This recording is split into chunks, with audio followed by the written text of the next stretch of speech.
Hello, so pi unau te ho. Tuni ni khon zong thu sim dang khat na ngai khom kit tau heti. Tuni ni khwa thu sim na ngai khom kit diu chu a hi le. U cha sagi thu sim nyau lai thu sim a tan. Nana za kha mai the hi. Tu lai khosunga kin om to bu si ka ve ji in pha cha chan zong thil kain bor zo ji pon ne ki ha thiam di vin ki ti mo ve. Chule hi cha channel a hong wa lut ma sa pen hon jong channel hi a khan to wa ma chal thi jing theina din ngai lut na nei pumin subscribe yong na hin bol pi di win jong kong ta ve chule thu sim hung ki posting a phat cha na mu jing theina din notification belong chu ola nei ni koi pi di win jong kain ti mo ve tu nia thu sim in a sei diu hi nan na za kha mai the hin hi jong la nang ma he dan to hong ki bang lo mai the hi aji chu nyau lai thu sim ho hi agam gama hung ke sei son pe ji hi ji in aka la su umil le zob be ti ho jong hi umji hi ai pi chu hitale athu sim chu anangai tau te longlut ta ngai ding in jong ga ke ti mo ve masang la jin nu pa ni hin chapa sagi zen anani hloni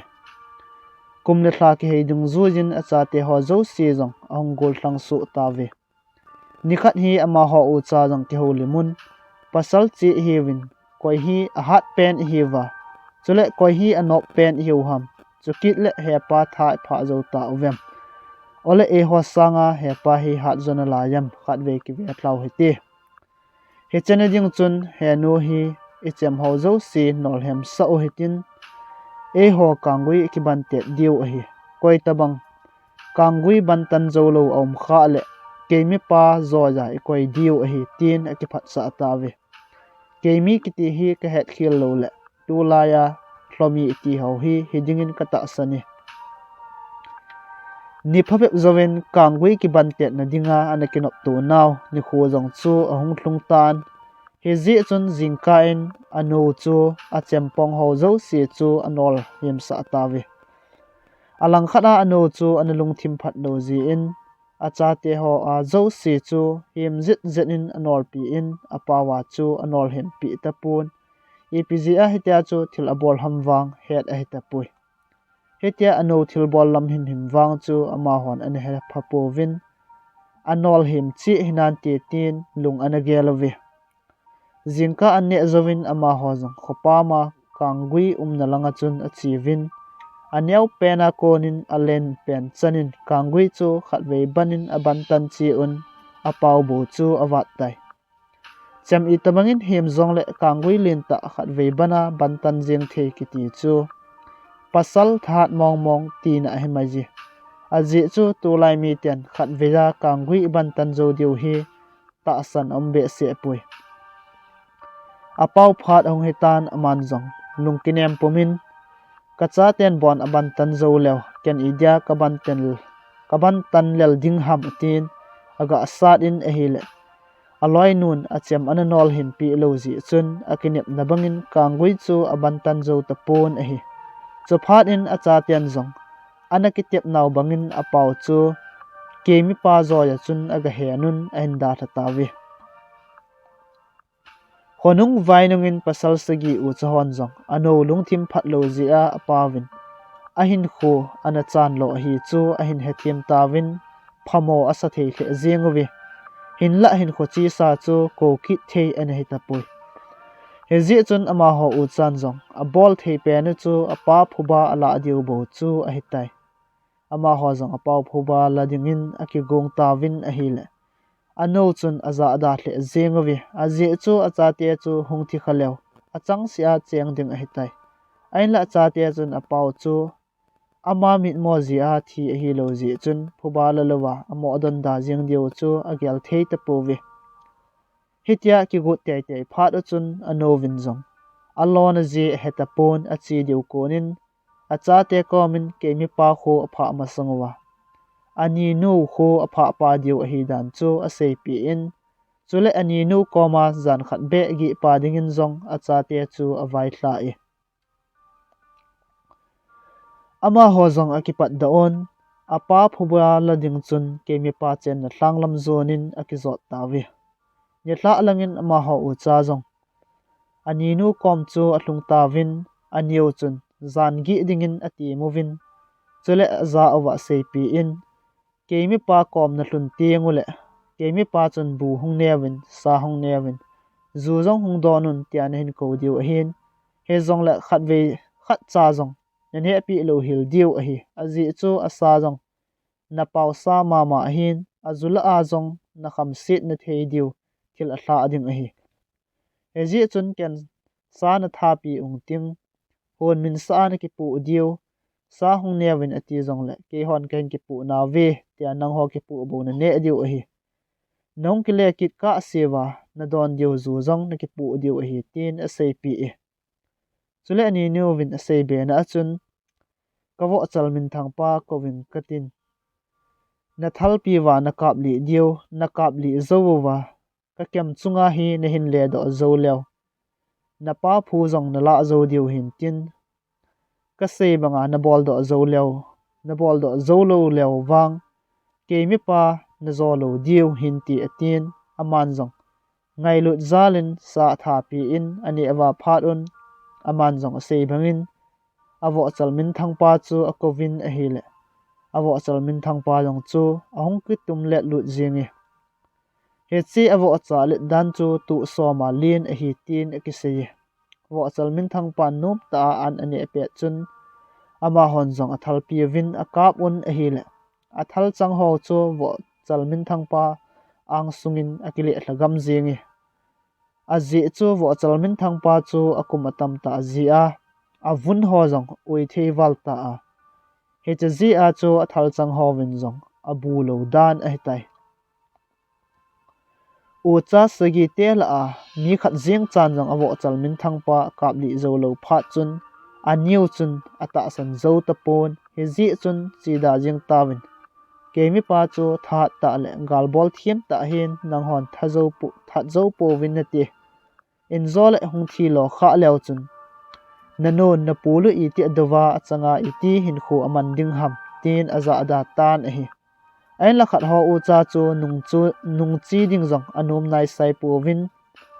u cha pasal sigi set ka hi ve ida ka nung chi thei diu ham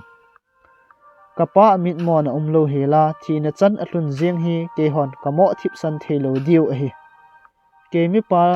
lu chang kala diu in ka thlut te diu a hi ti win a ke tim za jing ta ve ani nu win iti za da wanga akham zo lo hil phat in ching thei ta agal bol din ati min chen ama ho zong apa phula din ani nu kom da thlan ke mi pa chen na kholam zonin akipat do ta ve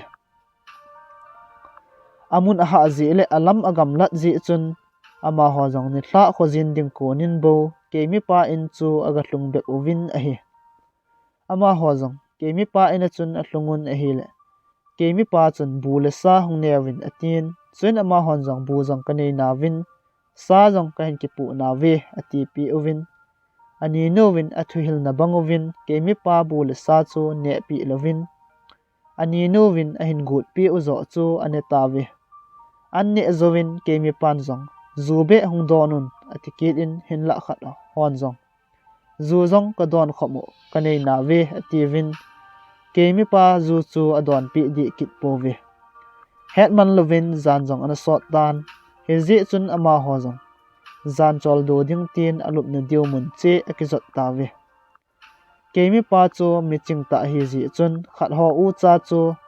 ama that dia hung hiu chu koi ma sei pi ngai lovin a he thim jingin he ji chun khat ho u cha i mut nung chun nai chim phelgil atin a hi le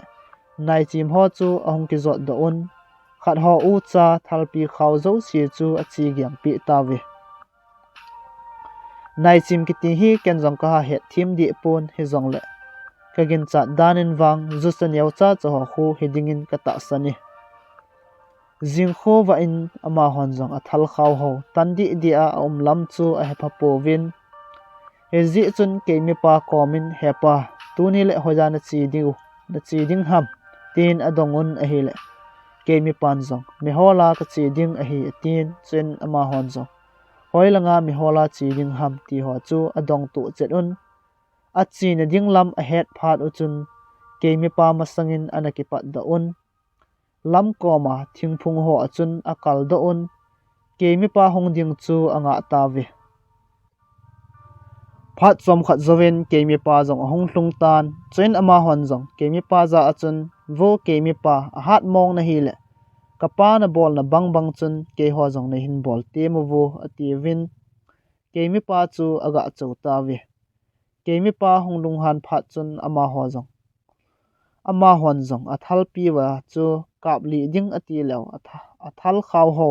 gyang gam a hi ta ji chun alui tanun akap thei ta pu ve chu phat in ke mi pa chu a chom sang in a to naw thinga kun chun khat khat in akai hlan a bon chawin a that gam ta ve ni thum ni li ge ya zong a cha te khat cha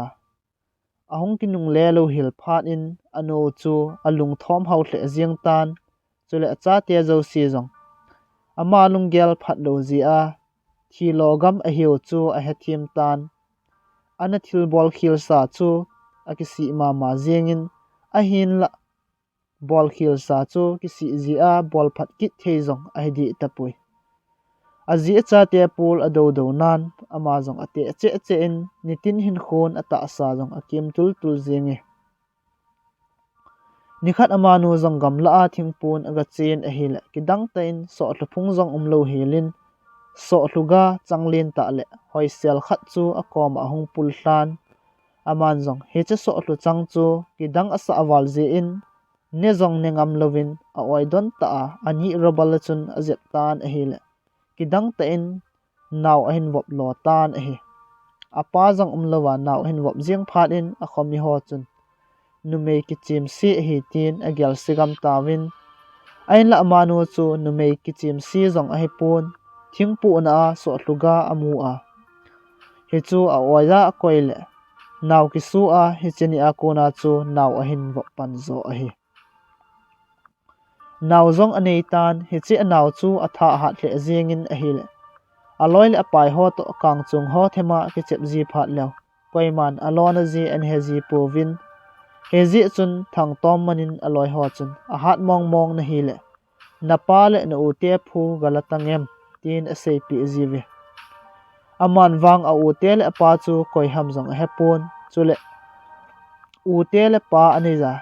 i ti thi hi vem ti jong a hethiam pui a ji chu anun khat ve cha jong an sei pi kha lo jing a hi aloi ho thu sei ji chun ama jong alung dongin chule alung jong a the hle jing tan hezi chun anu chu adongin a hile anyaw na lai ji chun anun a sei pi nom pon gap thleng nim pen pa na pha tiang sei pi nangi tin adon bu e he cheni a kon chun ama zong jingka si le gap thleng nim pen pa chu iti ka pha ading hitam tin akite te jing ji e phat le ni chalbang le kumle hla ki he ding zuin ama zong ata sa khang to win a hile jingka khat chu gap thleng nim pen pa chan chu a phatan he ji chun anu koma nei sei pi tan atin a hil anun he chu ho thu he din ne nyaw jep na la je nahung khan le jep a gap thleng lailung pa chan nen pha tiang le sei pi nangi ati pi ki tan a hil ama jong he cheni a kon chun gap thleng lailung pa pha kal nga lalin jingka si le akite te jing ki tan a hi aman zong gap thleng lai lung pa chu a hin phakit tan hezi chun anu komin heno gap thleng lai lung pa na pha le no u te le na pa chan chin thu ho ka se pi ding na hi nei tin tun ka phatai nei se pi jiang tan atin a hi le anu chun a se pi nom di kit pon hezi chun na khang hling zep hi la je gap thleng sang pen pa nen pha tiang lawang a khang hling mong na hi ding a hitan chu tiang le ken zong na sei pi mong ta ngi tin a hi le aman zong khan hlina gap thleng sang pen pa pha kal chu anga lel hle zengi hezi chun ana bol ngai bangin jingka si le gap thleng sang pen pa chu ka pha ta em tin akite te jing zin a hi gap thleng sang pen pa pha ding kal an nga lel jing chu jingka khat aman zong ain phatan a hi chu phat in aman zong ki pa ten anu komin achin heno tun wang nei sei pu pi mong jing tan nei ven na sei bangin gap thlang sang pen pa zong tun kapatai atin chen anon zong boy tuni chana he na palan u te ho zo si pul ka do jing a hin nangin zong nei da thla kit kha ding kanop lo ji a he che thu hi na het ding zong kanop lo ji a ka se pi nom lo na hin he zong le kana ki tep na bangin nang zong na pi thling tan ni u te le na pa hin kho chu sim helowa na jiang ding zong kanom di pun e ji chun tunin wang na hin se pi tangi ven na u te le na pa hin kho chu sim chu hi ti hi a hi atin a pa le a u te hin kho chu sim ho chu I mang le sel mang nei lo helin lungthiang selin aban se pi tan a hi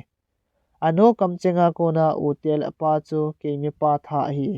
a het chet phat in ama zong ke mi pa chungin alung hang hle zengin chule u te le pa phula dingin akitiam tai anon ait war ji chun chi da theile ati hle zengin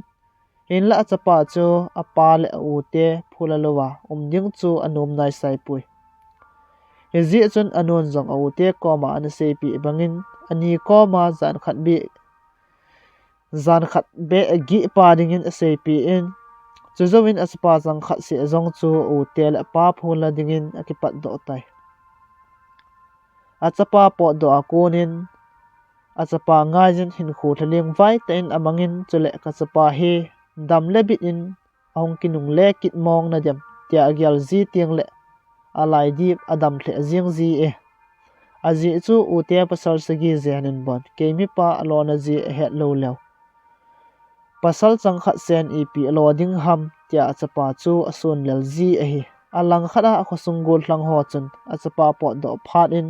anoi sievin zan si le a eng in agadai jiwe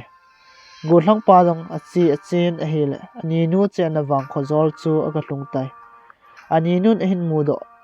achun alung sit hle azengin chule kemi pa ko ma chi ding chu aza da hle azengi gol hlang pa ko min boy chi da zengin aji chu nanun chapa chang khat sia bo na nei hitan nangin thina man na hin nei khatala chun nanu I ti ding ham na pal na u te pul ado bon khobanga thu gima chulpi a nangin da khala chun ain ko kho kinep na him umlowa thaleng waya thilo kha ading a hi aji chun chi da jengin lang kinung le jeng tan na u te pasal tha chi mi sagi zenin bon kemi pa tha zo lo lew nangin na changsia ipi nagalo ding ham tin aza da tan in la go hlang pa chu kinung le ding anom nai sai pon in khu hi pathin khut a bo a hi ka thi zong le pasal thia thiding ka hi kewang ka pa le ko te phuba la lowa kinung le thei din ka ki gyal pui kemi pa hi that ing ting alu ka la a kanu ka ve sa ding a hi he che chu ka bol do ka sin lungdam theilo ding ka hi atin aki han thlo tan a hi he chana thu se jeng phat chun anin zong aza da ji zong hetapon he ji chun au te ko ma na se bangin kawo chalmin thangpa koving katin na thal pia na kap li zowa chule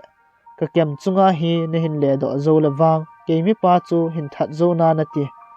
hin la ka sei banga na bol do zo lo le wang no u te banga ngal zo lo wa na hin khu na mo chan kha ding a he bowe aji chu no u tian zong he che ka sei hi ana bol do zo lo nu ngwa chi te zuwa tu ni chana hi alung dam saw jeng zong mu pha a lo ai tai tin a sei pi e chun gol hang pan zong ani komin yani wo chal min thang pa chu kovin na sei bangin bol na ngi atin anin zong awo chal min thang pa chu ko tan a hila gal langa konin ahong ki tum le lu jengin a thaw wal ji le a let wal ji chun a origin zong tul hit lew jengi an ani a phat lai ta o chun gol hang pan zong a thal pi asat do in wo chal min thang pa chu a kap tan a hila an ne namunin alum den jeng tan a hi so phat in aman zong he che wo chal min thang pa tu so ma lien chu ani kem chungin asep do tan a hila ani nun zong he che amu chun ain ta san tan he ji chun asa chu asemin atui ding lai a hon pi in achi ding konin u te ko ma na sei pi bangin na hlun tiang le ke mi pan bul sa na ding le zu ho don dia na hin ko ding a hin he zong le ama a khat cha na ne pi lo ding na don pi lo hil ding a hi ken ka gut pi he chi ho bo hi na ne ding na don ding a hi atin a hil thiam tan a hi chu zovin go thlang pa jong a ki pat do in ama zong ni thla langin ke mi pa kom chu aga hlungin ke mi pa ina chun a hlung tai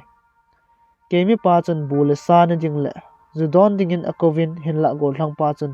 ken zong ka ne khop ding bul sa zong kain ki pu in zu zong ning tling selin kain ki pu e ha pu ne na ne hlun sa zong hi ke wang ka ki pa khop set tai atin ke mi pa thil chu khara khat zong a to kha pi pon a hi hetman lovin zan kho zong an sot kit tan he zi chun amanin zong alup hlon na ding che ekizot gyal hlonin alum hlon tai go thlang pa I mut nungin ke mi pan zong nai chim te chu a ko kit in nai chim phelgil atin a hele nai chim te zong aum naw muna konin ong ki tol do on go thlang pa thal khaw chu chi tan ding ati win a hele a thal khawa thi khaw an ki su tu ji chun a chi tan zo te po win apu pau komin hepu haza e ati win om naw munin akilegam kitawe jingka lamin ke mi pa a charjong ong khongin kidang tain margin pa hin in nei pa thi ain tin a hele ke mi pa chu alung hang walin he ji chun a cha chu alol abot tanin a that tai phat som khat zawin khu zong ong wa thiang tan go thlang pan zong ke mi pa kom chun hepa tu ni le hoilanga ni chi ding ham tin adongin a hele ke mi pa chun mi hola ka chi ding a hi ji atin chun go thlang pan jong hoilanga chi ki go ham ti adong chi nin a het thiam phat in ke mi pa masangin ama ana ki pat do in ana hlung masatai ke mi pa hongna ding lampi pa ma thingpung tui pet khat chu a ho angim selin a kho do chai phat in ama jong hi che thingphung a chun a kal do in a le sang lang ta in aga to do tan a hi chunglanga kon chun anin a ki pu sa vo thau te chu asung thlan a hi le thingphung chu anal pet jingi phat chom khat zowin ke mi pa jong chu ahung tan chun go thlang pan jong sang thinga kunin hepu kapale ku te na bol na bang chun ki jong ne hin bor jing tan atin a hi le ke mi pa chun boipu man lo se he o ain tin chun go thlang pan jong don but kin in hepu ka tot ni sa ham ke jong kapale ku te phuladia hongkal sung ka he ji tu ni hai nang ka tha ding na lu ka tana kanu ka ve sa enu he che hi e hi kapale ku te zo si that gam pa chu tia ka se pi ding a hi na thi masangin na hat mong le kapale ku te na bol na bang chun ke jong ne hin bor jing tan atin a hi le ke mi pa jong chu ong lung hang ta tan he ji chun ha chomin a chom sangin go thlang pa chu to na muna ko na kai thla a me ali jiang ding atile go thlang pa chu alung thim an thu ji in sang tain an towin a hi le I tabanga chop sang wangin a phazo him ta pon a hi so phat in ke mi pa yong chu thingphung chunga chun akal to gon a hi le wo thau gi sun ji chun anal be si jing in a hi le akal do the mong ta pon a hi akal do the lo hil phat in ke mi pan zong go thlang pa komin boipu nang iti nakal do the ham tin adong tai go thlang pan jong adon bot in hepu ka to wan lang ka ngat sa ka kal do jeng a hi hitia chu nakal lo le anal be se ji in nang jong kal do zo pu na ti ati pi in a hi le ke mi pan jong go thlang pa chu se chu ata sanin hi ji chun ato wan lang angat sa in thingphunga chun ahong kal go tan a hi le hi chape ta chun go thlang pan jong athal pi achun atohom lai ta chu akap pi in a hi le athal chang chu akam langin apai do jingi ke mi pa chu athi lo a het chet lo ji chun a het chet na din hui mu khat hi aga het chen din a solin a hi le he chi hui mu chu ke mi pa to hom sunga chun alut in akam langin ong leng do pai tai khui mu chana konin ke mi pa chu athimong mong a hitai ti phachinin he ji chun go thlang pa jong sang thinga konin hong kum su tan hi kemi pa lol chu atanin alu chu anu vet sa adin apai pe sungin ahen ki pu in ki pa la thanom ta in ahong ki nung le kit tan a hi ani kom jong chu ahin ho pa kit in dam le bit a ahong ki le kit na kemi pa lu chang jong ahin ki pu ta ji chun ani nu chun akipa pi hle zengin he ji chun sa jong ahun pi in ane sa e agi ding in jong atimin ain la anu hinda thla na phat asot ta ji le kemi pa lu chang anu ve sa akal anga alel ji chun azan zana in tun ding chu anu min he ji chun an ne zawin ani kom da hlan in lam zonin ong ki pat do pai pai tan e zan sot nungin gol hlang pa jang kho chu ga tlung tan ai nu thun phat in ki pa la thanom ten heno kong tlung ti kot nei hung hono atin a hi le anu chun hung nai sai pong e nang ho zong san dai chat vai jing jeng ding ka he pui atin a hon pi nom ta pon a hi dan chu a kho gol hlang hovin zan si le a hi lo lawa aga dai chat vai jing ji uwa chu lung hang wala koi ma cha jong kot zana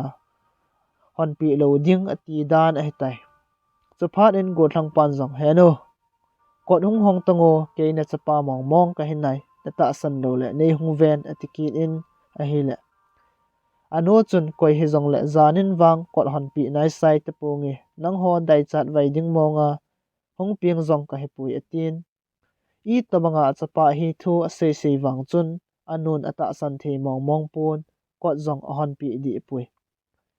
ki pa la thanom ta hung vai tlung pa jong chu anun kot a hon pi num lo hil phat in alai na be se ajing tan he ji chun heno kot nei hon pi lo ding mong a hi ta le ki jong chi kit ta nge ama wang nei nung mu kit lo hil ding a hi tai na jun asu a jun tha a ke ma na chi teng le hin vela chun galanga khun ka thal pi pu wal lap in hin mu na tin tule jing ka na tho teng le sum sung hi ana vela chun ke mi pa lu chang ka hin pu jong mu na tin chu tieng na chapa ka hi mong mong hin he thiam ta na ti ain la henu ke mi pa khamul wang hi na khut in hin zut hi ben atin ke mi pa lu chang a hin pu chu sum sungin a hengin lai na ta le thase tain anu chu adar tan a hi jingka lamin anu jong azun ahung su in kem langa chun zun ga thadin aga po do in a hi le achapa sei bangin gal langin achapa thalpi pu wal lap in aga agal mon a hi le amazong aking dot zingi chu phat in amazong kot pi langin achi do kin in sum sung chu aga ven a hi le achapa sei bangin ke mi pa luchang sum sunga chu aga mudo tan a hi chu phat in amazong ki si nan adimin seiding le bolding halloween sen naw bangin amo ka jing tai kinep na ding le lungap na ding him anei lo nunga vai nunga kidang ta anei achapa chang khat sen ada thla ki jing chu agel le a thla sewalin hin lo jong asatapon hin la ama mit mo ji a hetia thil hong su kha a hi kit ji chun kisi na mit hli pumin achutika ka jing tan a hi aka pum chun keimi pa lu changa a khamul ho chu a het lo ka in a khut in a zut in a hi le a hin ki zut lut in a khut a ha at kha war ji chun athisan a ha lun hle jing in a lai na to a sit pe to hi le athisan honglong do chu a kham na ding dan jong a thiam thei ta pon ji chun a mo tho jing in a hi le thisan a ha lun war ji chun alung ahong wajin kho halloween ato na munin atlu jing tai hetia kho halowa alup sungin zong atisan chu analung jingin a hi le atisan zo si zong alung kang tan aman zong athi lo tan a hi thusim zong chu hiti chun ong ki chai tan a hi alang khat langa achapa chu hoilanga chi a i ti hitam ti chu ilung don pi chi deu ta san umin hi zong la ken zong ka ha chin di pon ai la ka gin cha dan nin wang ama chu mihim thisana kona hong ki jil zong ai pon anu thu gim na le thlasit na san war ji a chu aki ngai na ding le aji acha te phuba la dinga pathianin hin sol pi a ato adia lom ho zo si ato chai phat a chu akinung la ki hitan ti ti hi keima ta sandan hi ai la hi che thu sim zong hi ata a thil su ham ole sim thu sim ham zong he chin zong ai di kit pui he chi thu sima ko na hi mu do theile zil do the thil tam pi zong le ken ka mu do la thu pi ka sa pen chu in sunga hi mi khat lunggel phat lo ji in zong in sung mi zo si man thai na hlung thejin chula i tabanga ke phamo zong le gan the ha sa pet le chule pan pi nga ya hin khu man tiang lawang e simpa pathian hin e ve zo pui ti hi ke chi ta mu do thejin kamun e hi lunglu ta thu sim hin ngai ho zo se chungin se zo lo ki pa thu kain phungi ka ki pa e chule chai na pe na ga ki tim nom naw chu e hi le thu sim hi ngei na sa na ngai nom le like comment ho chule share ho jong nei na bor pi wa chule channel hi khan to wa ma chal theina jinga jong eloi e pai ho in sung mi ti ho jong thu sim ngai nom lo ho ka ti pon thu sim ngai ji ho subscribe in bor sa di win jong chai na pen in ga ki ti mu we dam share sel tawin